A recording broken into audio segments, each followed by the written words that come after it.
Levy साहब हमें कह रहे हैं कि पहले जिन्होंने पेट्रोल महंगा होने पर हम पर लान तान किया था, अब हमसे पेट्रोल सस्ता होने पर माफी भी मांगे।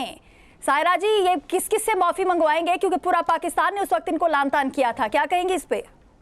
अस्सलाम वालेकुम। पहले तो ये जमातें माफी मांगे कि ये लोग जबरदस्ती के इक़्तिदार में आके हम लोगों के ऊपर वो कहते हैं ना कि महंगाई, पेट्रोल, चीनी, गंदम, खाद, हर किस्म के बॉम्ब फेंक के किस किस्म की क्यों कौम माफी मांगे? अपनी जेब से कम किए। जितनी कीमत जंग से पहले थी इन्होंने उतनी की भी नहीं कीमत। बिल्कुल 150 रुपए पे ये आए थे ना वहां से अपने कपड़े फाड़ते हुए। यहाँ सिंध से पीपल्स पार्टी और नून और फिर JUI ने ज्वाइन किया था कि महंगाई है। इन्होंने वो टैक्सी ड्राइवर और रिक्शा ड्राइवर को पकड़ पकड़ के इनकी वो बताया था कि जी 150 रुपए में अब बंदा क्या करे और क्या ना करे। इनके वजीर आला की तकरीरें हैं कि अब अगर कोई वोट मांगने जाए तो उनको बिजली का बिल दिखाइएगा कि एक आम इंसान क्या करे।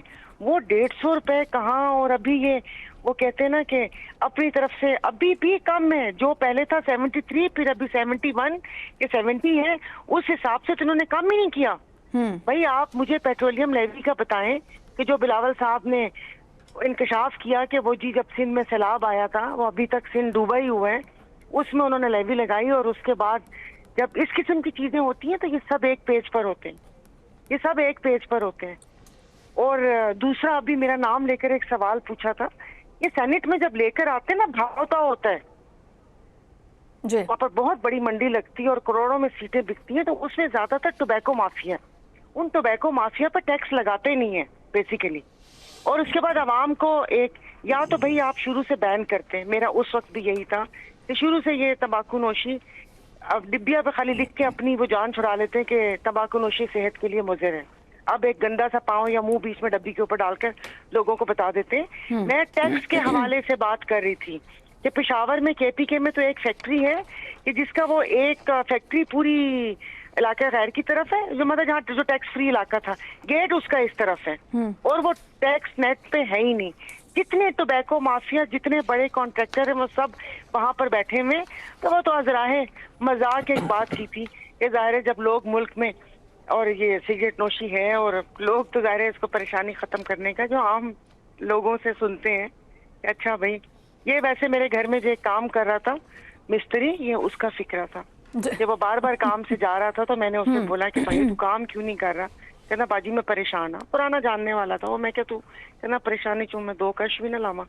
तो मुझे वो याद आ गया जिन्होंने सिगरेट इतनी महंगी कर दी, आवाम की जेबों पे बोझ डाल दिया। लेकिन वो टैक्स नेट में आने को अब कुछ थोड़ा सा होश हो जाइए ना हो।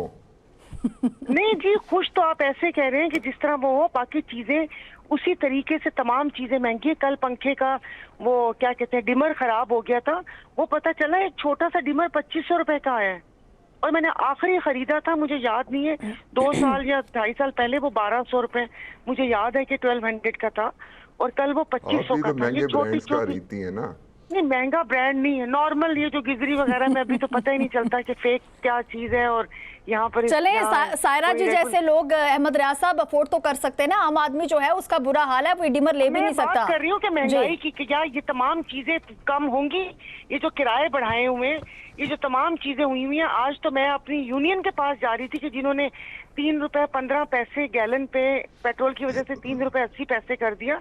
तो मैंने अभी इनको पैगाम भेजा है कि बेटा आप इसको कम कब करोगे कि पेट्रोल कम हो गया, मगर ये है कि यहाँ पर कीमतें कम करने को कोई तैयार नहीं है। यहाँ पर अपने वतन अजीज में अल्हम्दुलिल्लाह ऐसे लोग बैठे हुए कि क्या कहा जाए उनके बारे में। और बाकी कीमतें उससे भी कम होती है। असल बात लेवी की है, जो आपके मेरी जेबों पर डाका है उसको वो खत्म कर रहे या नहीं कर रहे, ये तो बस अब चलें फिर आप खुश होंगी। अहमद रियाज साहब आप हमें खुश करने की कोशिश करें सर, हम तब तक खुश नहीं होंगे जब तक हमारे आम का जो मुल्क का जो एक आम आदमी